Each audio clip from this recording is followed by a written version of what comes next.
Fala, carequetes e carequetos! Sentiram saudade do Carex? Depois de mais de um ano de vídeos toda semana, o Carequinha tirou uma semaninha pra relaxar. E para voltar com as baterias recarregadas e com força total, eu trago até vocês um vídeo que vai fazer muito coroa de 30 e muitos e 40 e poucos chorar. Por que os anos 90 eram tão ruins? Porque a moda do saudosismo e nostalgia dos anos 80 já tá passando e nós já estamos começando a endeusar os anos 90.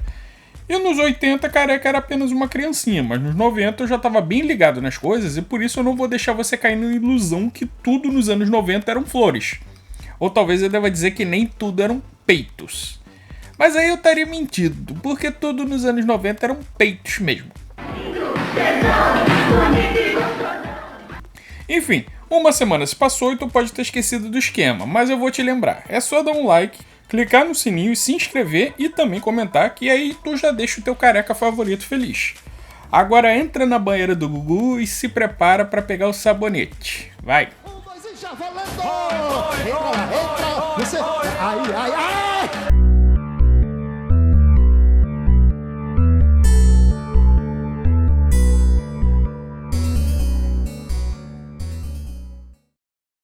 Eu costumo dizer que a história é cíclica, as coisas acontecem de forma pendular. Se uma época é muito conservadora, logo depois começa a haver um movimento progressista como resposta. E se esse movimento progressista ganhar muita força, daqui a pouco começa a acontecer movimentos conservadores de novo. A gente está vendo isso nesse exato momento, devido a uma onda radical extremista de progressismo desenfreado na política, cultura e até no entretenimento. Muitas pessoas têm adotado uma postura mais conservadora hoje em dia, seja assumindo posições anti-esquerda, mais religiosas, ou mesmo só criticando a infame cultura woke, ou como ela é chamada aqui no Brasil, a cultura da lacração. Diariamente nós temos visto pessoas indo contra toda essa corrente de ideias moderninhas que inundou o mundo desde meados da década passada. E para a maioria das pessoas, a lacração pode ter se iniciado por volta de 2014, 2015, mas as sementes, o germe de tudo isso já estava nascendo lá atrás, nos anos 90. Ah, careca, fala sério, você acabou de dizer que nos anos 90 tudo eram peitos, os anos 90 eram bem politicamente incorretos. Como é que a lacração pode ter começado lá? Você é corrupta, como todos os outros. Deve ser exterminada. Me dá o tubo! Então, é porque devido a algumas pessoas terem uma visão simplista e superficial das coisas, criou-se a ideia, errada por sinal, de que lacração é só falar de trans, feminismo e criticar homens. Mas como eu falei nesses vídeos aqui, o que hoje é chamado de lacração não só é uma estratégia que já vem sendo colocada em prática há muito tempo, como é muito mais complexa do que simplesmente seu super-herói favorito agora gostar de homem, ou diretoras falando que filme tal é só para mulheres. Não, é muito mais complexo que isso. Mas para entender melhor, a gente tem que voltar um pouco no tempo. Basically means is to change the perception of reality of every American to such an extent that despite of the abundance of information, no one is able to come to sensible conclusions in the interests of defending themselves, their families, their community and their country. Como eu falei antes, os movimentos culturais são pendulares. Veja só o feminismo. Começou na década de 1910, 1920, com as mulheres votando, liberdade para trabalhar e tal. Aí chega na década de 50 e qual é a visão da mulher perfeita? A mais submissa possível ao marido, comportada e recatada. Aí nos anos 80 volta o feminismo todo de novo. Outro exemplo, na década de 50 o mundo só falava de guerra. Aí nos anos 60 começaram a surgir os movimentos anti-guerra, paz e amor e tal. E aí nos anos 80 a moda de novo era Rambo, Robocop, Predador, violência pra cacete. Entendeu? A cultura é pendular. Além disso, ela acompanha os fatos e acontecimentos da época. E isso é imprescindível para entender por que os anos 90 foram tão peculiares. Aí é dose. Se você pegar uma revista de super-heróis dos anos 70 ou 80, é muito provável de você ver uma história mais lúdica, com uniformes coloridos e espalhafatosos. Mas se você pegar uma dos anos 90 até quase 2000, é bem capaz de você ver algo dark, sombrio, violento, de moral dúbia e muito, mas muito provavelmente, extremamente sensual. Toda a cultura do entretenimento nos anos 90 deixou de ser algo lúdico, colorido e infantil para virar algo sombrio, violento e chocante. Sério, para lembrar, quase todo super-herói ganhou um tempero mais dark, ou pelo menos menos bobo nessa época. O Batman começou a parecer o Drácula. O Homem-Aranha estava sofrendo com as atrocidades do Venom toda hora. Demolidor ganhou um uniforme dark, Justiceiro estava fazendo um enorme sucesso nessa época, e até o Superman morreu e voltou meio Steven Seagal. Agora diga ao seu irmão que eu vou cortar a cabeça dele e urinar pela goela abaixo. Otário! E eu nem vou entrar no assunto dos quadrinhos mais independentes, tipo Image, Vertigo, Dark Horse ou Top Cow. Essa foi justamente a época de ouro para eles. Pois se antes o público infanto-juvenil só comprava revistinhas de heróis bonzinhos e honrados que defendem a justiça vestindo roupas coloridas, de repente a maré virou. E para um super-herói fazer sucesso, agora ele deveria usar roupas dark, ter uma atitude violenta, histórias onde a moral fosse menos preta e branca e onde o bem e mal fossem mais difíceis de se definir, e claro, mulher com pouca roupa. Então nessa época, heróis como Spawn, Constantine, Sandman, The Darkness e Witchblade conseguiram fazer algo impensável anteriormente, bater de frente com grandes nomes da Marvel e DC. Isso é um cosplay? Não vai querer se meter comigo, parça. Que louco, tio! As palavras, mestre, as palavras, parça. E não foi só nos quadrinhos, não. Mortal Kombat e Doom, jogos que chocaram os pais e apaixonaram as crianças pelo excesso de violência, eram de 92 e 93, respectivamente. Sério, na luta livre, coisa que você pode até achar ridículo por ser algo teatral, mas que influencia quadrinhos e videogames pra um cacete, os lutadores abandonaram as roupas coloridas e os roteirinhos bobos e de repente estava todo mundo de preto, com sangue pra cacete, histórias que falavam de crimes, satanismo, morte e, é claro, como não podia faltar, mulher pelada. Essa onda chegou até no Japão. Franquias de seriados tradicionais como Kamen Rider ou Super Sentai se tornaram extremamente dark e violentas nos anos 90. Os monstros que antes eram bobos e engraçados, agora eram realmente bizarros e assustadores.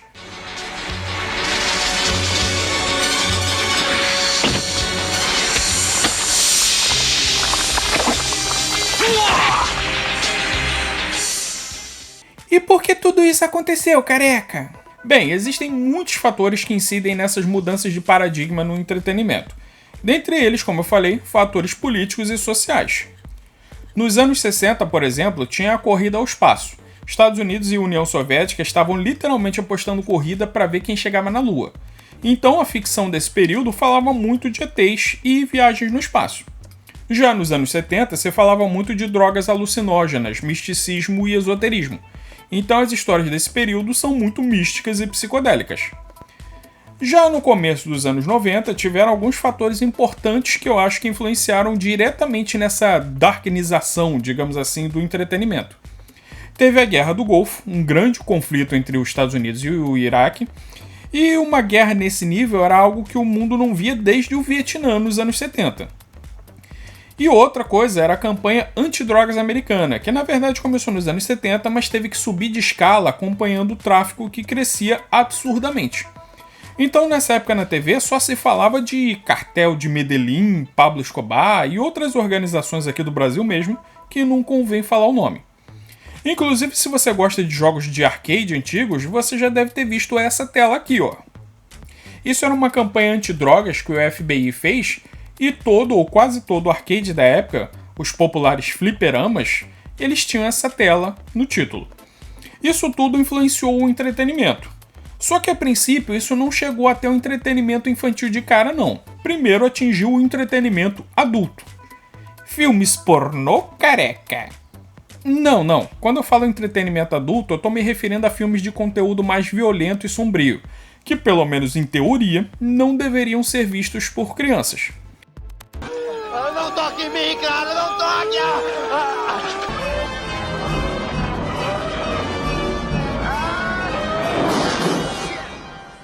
Mas quando os pais falavam que a gente não podia ver, aí que a gente queria mais ver, né? Mas tipo, acompanha meu raciocínio e vê se o careca não tem um ponto aqui. Filmes como Rambo, Robocop, Conan, Predador, Exterminador do Futuro, Vingador do Futuro e tantos outros são todos do meio dos anos 80 para o final dos anos 80.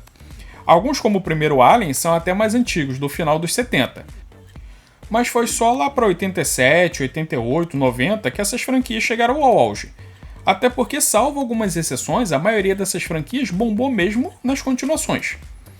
Então, quando os anos 90 começaram, a gente, quer dizer, as crianças da época, quando a gente ligava a televisão, era bombardeado com guerra e tráfico de drogas nos noticiários, tiro, morte e heróis violentos nos filmes, tiro, morte e violência nos jogos e, para colocar cereja no bolo, tudo isso aí ainda vinha acompanhado de quê? Adivinha? Mulher pelada. Eu estou procurando Melina. Ela tá ocupada. Mas a Mary aqui tá livre. Livre não, mas estou disponível. Olha aqui. Então, de repente, a gente não tava mais querendo saber de, sei lá, He-Man, Thundercats, Caverna do Dragão. Mano, a gente queria ver sangue e violência. Sério, acredita em mim, eu tava lá. Quando você vê um filme com um ciborgue assassino, um policial fuzilado, um extraterrestre que mata soldados na selva, ou um bárbaro que arranca a cabeça dos outros na marra, ver programinha da Xuxa não tem mais graça não, mano. Beijinho, beijinho. Então, do nada, as crianças resolveram que não queriam mais heróis coloridos que lutavam pelo bem e pela justiça. A gente queria mesmo ver heróis que usavam couro, davam tiro, que arrancavam cabeças e espalhavam rios de sangue por onde passavam. E se tivesse umas mulher pelada junto, maravilha. Isso simplesmente detonou toda a indústria do entretenimento mundial. Cara, eu não tô brincando. Marvel e DC quase faliram nessa época.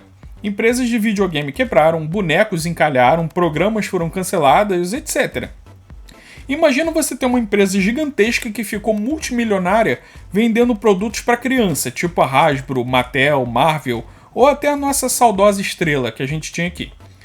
Todo o seu sucesso vem de você conhecer o seu público e saber o que ele quer, né?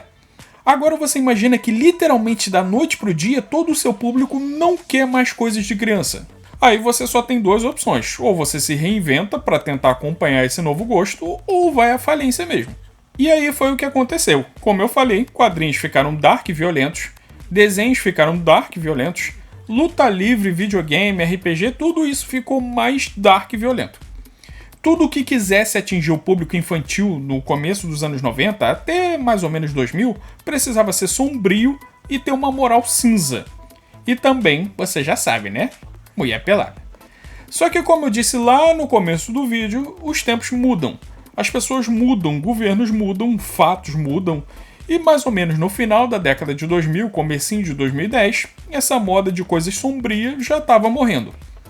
Quadrinhos voltaram a ser coloridos, videogames voltaram a ser lúdicos, tanto que franquias violentas, monstras como Mortal Kombat quase faliram nessa época. A luta livre que tinha adotado preto e vermelho voltou a ser super colorida, e os tokusatsu japoneses voltaram a ter piadinhas e monstros coloridos. Hoje, quando a gente olha para obras tipo Spawn e The Darkness, a gente tem até uma certa vergonha. Quer dizer, rola uma nostalgia e tal, mas tem coisas que você vê que eram frutos de uma época que já passou. Tipo, quando eu era novo, uma história que falasse de demônios e questionasse a bondade da igreja era, super inovadora. Hoje eu acho uma bosta. É claro que tem marmanjo que acha que os anos 90 eram maravilhosos, porque os heróis arrancavam cabeças e as mulheres lutavam com pouca roupa, em posições quase ginecológicas, sem ninguém reclamar. E quer saber? Eu também tenho carinho por esse tempo. Tanto que muitos dos meus jogos e séries japonesas favoritas são sim dessa época. Mas hoje eu entendo que essa darksidade toda, digamos assim, refletia a vontade que a gente tinha de deixar de ser criança. Quando a gente viu um filme tipo Robocop ou Exterminador do Futuro, ao invés de, sei lá, ursinhos carinhosos, a gente se sentia mais adulto, menos infantil. Só que hoje, adultos, muitos de nós têm saudade dos tempos mais simples, onde o certo era o certo e o errado era o errado. E alguns de nós têm a noção de que a criança tem que ter boas mensagens para ela consumir. Pode até rolar uma violência e tal, mas o bojo, o principal da mensagem, tem que ser moralmente positivo. Minha orelha! Você vai me pagar, miserável!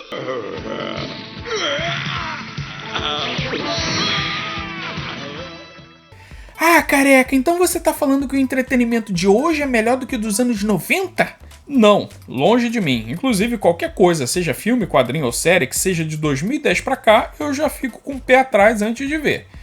O que eu quero que vocês entendam são duas coisas. Primeiro, lacração não é de hoje. Ela já está sendo colocada em pequenas doses no entretenimento desde o final dos anos 80. E segundo, não é porque um filme é violento que ele é anti-lacração. The Boys, por exemplo, é super violento e é lacrante. O quê? Você tá falando que clássicos como Robocop, Rambo, Predador tinham lacração? Alguns sim, meu amigo. Robocop, por exemplo, tem uma mensagem bem anticapitalista, anti-privatização.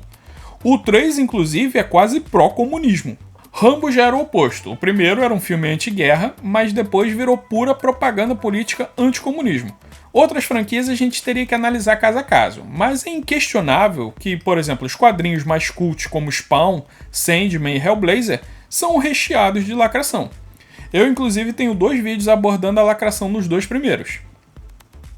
O que algumas pessoas não entendem é que lacração, ou seja, a inclusão de mensagens políticas progressistas no entretenimento, não é só falar de trans, feminismo ou ser politicamente correto, não.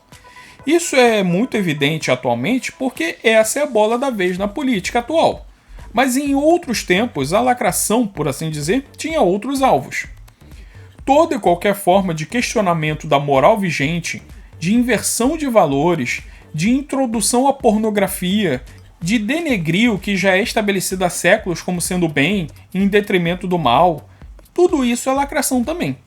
Se você não quer chamar de lacração, ok, eu chamo por outro nome. Marxismo cultural. Então toda uma década recheada de filmes, jogos, desenhos e quadrinhos onde o mal às vezes era bonzinho, onde a sensualidade corria solta, onde quanto mais sangue, mais o negócio fazia sucesso, onde crianças de 11 anos aprendiam mais sobre demonologia e ocultismo do que muito satanista, essa não era uma década muito saudável. É só você ver com a razão e não com o coração que você percebe esse tipo de coisa também. E é isso, pessoal. Agora que o Careca já criticou o seu passado dourado e já abalou os valores da sua sacrossanta nostalgia, eu vou nessa. Mas claro que primeiro eu vou agradecer aos meus carequetes que estão sempre fortalecendo o canal com aquela ajudinha amiga. E os carequetes dessa semana foram sempre presente Elder Alberto e meu amigo Thiago Almeida, que inclusive fez aniversário essa semana. Parabéns aí, irmão. E é isso, pessoal. Como sempre, eu vou pedir teu like e que tu se inscreva. Quem quiser dar aquela ajudinha extra, o link pro Pix fica sempre no primeiro comentário. E tem também o valeu ali nos 3 pontinhos na direita do vídeo. E aguardem que o começo do mês que vem o Carex já vai trazer mais novidades. E a maior delas vai ser a revelação. Finalmente vocês vão ver a caroça do Careca. Então não percam nenhum vídeo novo, ok? Lembrando que os vídeos novos são sempre sábado, 10 da manhã, e às quartas eu lanço cortes de vídeos antigos para ajudar quem está chegando agora a conhecer o material antigo. E também dá um alívio pro Careca só fazer um vídeo por semana, né? Porque ninguém é de ferro. Então é isso. Beijo nas crianças e tchau! Me dá o cu!